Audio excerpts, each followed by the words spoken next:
ചൈനയും പാകിസ്ഥാനും തമ്മിലുള്ള പ്രധാന സൗഹൃദം പ്രതിരോധ രംഗത്താണ്. ചൈനീസ് ആയുധങ്ങൾ, പാക് ആയുധപ്പുരകൾ നിറച്ച വാർത്തകൾ വൻ ശ്രദ്ധ നേടിയതുമാണ്. പഹൽഗാം ഭീകരാക്രമണത്തിന് മറുപടിയായി ഇന്ത്യ പാകിസ്ഥാനെതിരെ നടത്തിയ ഓപ്പറേഷൻ സിന്ദൂർ സൈനിക നടപടിയിൽ പാകിസ്ഥാനെ സഹായിച്ചുവെന്ന് ചൈന വെളിപ്പെടുത്തുകയും ചെയ്തിരുന്നു. പാകിസ്ഥാന് തങ്ങൾ നേരിട്ട് സാങ്കേതിക സഹായം നൽകിയിരുന്നതായാണ് ചൈന സമ്മതിച്ചത്. ചൈനീസ് നിർമ്മിത J-10 യുദ്ധവിമാനങ്ങളാണ് പാകിസ്ഥാൻ ഇന്ത്യക്കെതിരെ ഉപയോഗിച്ചത്. ഇപ്പോഴിതാ ചൈനീസ് വ്യോമ പ്രതിരോധ സംവിധാനങ്ങളിൽ പാകിസ്ഥാന് വിശ്വാസം നഷ്ടപ്പെട്ടെന്ന റിപ്പോർട്ടുകളാണ് പുറത്തുവരുന്നത്. ഓപ്പറേഷൻ സിന്ദൂർ സൈനിക നടപടികളെ തുടർന്ന് ഇന്ത്യയുടെ ആക്രമണങ്ങളെ തടയാൻ ചൈനീസ് നിർമ്മിത വ്യോമ പ്രതിരോധ സംവിധാനങ്ങൾ പരാജയപ്പെട്ടതാണ് പാകിസ്ഥാനെ മാറ്റി ചിന്തിപ്പിക്കുന്നത് എന്നാണ് പുറത്തുവരുന്ന വിവരം. ചൈനയ്ക്ക് പകരം തുർക്കിയിൽ നിന്ന് അത്യാധുനിക മിസൈൽ പ്രതിരോധ സംവിധാനം വാങ്ങാനാണ് പാകിസ്ഥാന്റെ നീക്കം. തുർക്കിയുടെ അത്യാധുനിക ദീർഘദൂര മിസൈൽ പ്രതിരോധ സംവിധാനമായ സിപ്പർ സ്വന്തമാക്കാനാണ്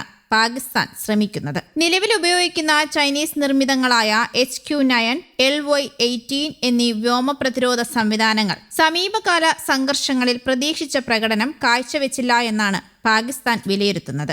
ഈ പരാജയത്തെ തുടർന്നാണ് കൂടുതൽ വിശ്വസനീയമായ സംവിധാനങ്ങൾക്കായി പാക് സൈനിക തന്ത്രജ്ഞർ തുർക്കിയെ സമീപിച്ചിരിക്കുന്നത്. തുർക്കി ആഭ്യന്തരമായി വികസിപ്പിച്ചെടുത്ത ഏറ്റവും അത്യാധുനികമായ ദീർഘദൂര ഉപരിതല വ്യോമ മിസൈൽ സംവിധാനമാണിത്. റോക്കറ്റ്സാൻ, അസൽസാൻ, ട്യൂബിറ്റക് സാഗെ എന്നീ തുർക്കിഷ് പ്രതിരോധ സ്ഥാപനങ്ങൾ സംയുക്തമായാണ് ഇത് നിർമ്മിച്ചിരിക്കുന്നത്. 100 കിലോമീറ്റർ മുതൽ 150 കിലോമീറ്റർ വരെ ദൂരപരിധിയിലുള്ള ലക്ഷ്യങ്ങളെ തകർക്കാൻ ശേഷിയുള്ള 2 വകഭേദങ്ങൾ ഈ സംവിധാനത്തിനുണ്ട്. യുദ്ധവിമാനങ്ങൾ, ക്രൂയിസ് മിസൈലുകൾ, ഹെലികോപ്റ്ററുകൾ, ഡ്രോണുകൾ എന്നിവയെ പ്രതിരോധിക്കുക എന്ന ലക്ഷ്യത്തിലാണ് ഇതിനെ വികസിപ്പിച്ചത്. തുർക്കിയുടെ സ്റ്റീൽ ഡോം എന്നറിയപ്പെടുന്ന ബൃഹത്തായ വ്യോമ പ്രതിരോധ പദ്ധതിയുടെ പ്രധാന ഭാഗമാണ് സിപ്പർ വ്യോമ പ്രതിരോധ സംവിധാനം. സിപ്പർ സംവിധാനത്തിന്റെ പ്രവർത്തനക്ഷമത വരും മാസങ്ങളിൽ തുർക്കി പാകിസ്ഥാൻ അധികൃതർക്ക് മുന്നിൽ പ്രദർശിപ്പിക്കും. നിലവിൽ ചർച്ചകൾ പരീക്ഷണ മൂല്യനിർണ്ണയ ഘട്ടത്തിലാണെന്നും അന്തിമ കരാറുകളൊന്നും തന്നെ ഒപ്പിട്ടിട്ടില്ല എന്നുമാണ് വിവരം. ഈ ഇടപാട് നടന്നാൽ അത് ആഗോള പ്രതിരോധ വിപണിയിൽ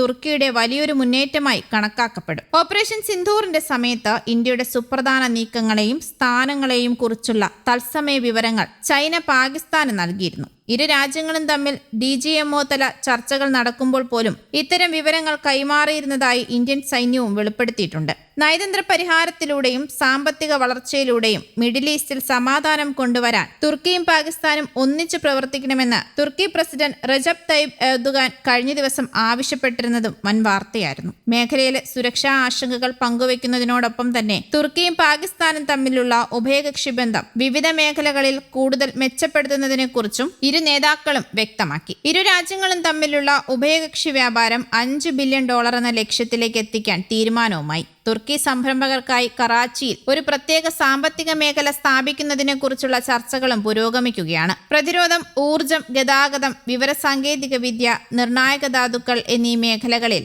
പരസ്പര സഹകരണം വർദ്ധിപ്പിക്കും. ഒപ്പം പാകിസ്ഥാന്റെ വൈദ്യുതി മേഖലയിലെ പരിഷ്കരണങ്ങളിൽ തുർക്കി കമ്പനികൾക്ക് സഹകരിക്കാൻ വലിയ താൽപര്യമുണ്ടെന്ന് തുർക്കി ഊർജ മന്ത്രിയും വ്യക്തമാക്കിയിരുന്നു. പാകിസ്ഥാനിലെ ബലൂചിസ്ഥാനിലുണ്ടായ ദാരുണമായ ബസ് അപകടത്തിൽ 40 പേർ മരണപ്പെട്ട സംഭവത്തിലും പ്രസിഡന്റ് അനുശോചനം രേഖപ്പെടുത്തി. മേഖലയുടെ സമാധാനത്തിനും ഐശ്വര്യത്തിനുമായി പാകിസ്ഥാനൊപ്പം തുർക്കി എന്നും നിലകൊള്ളുമെന്നും അദ്ദേഹം വ്യക്തമാക്കി. News desk, Kerala Kaumudi.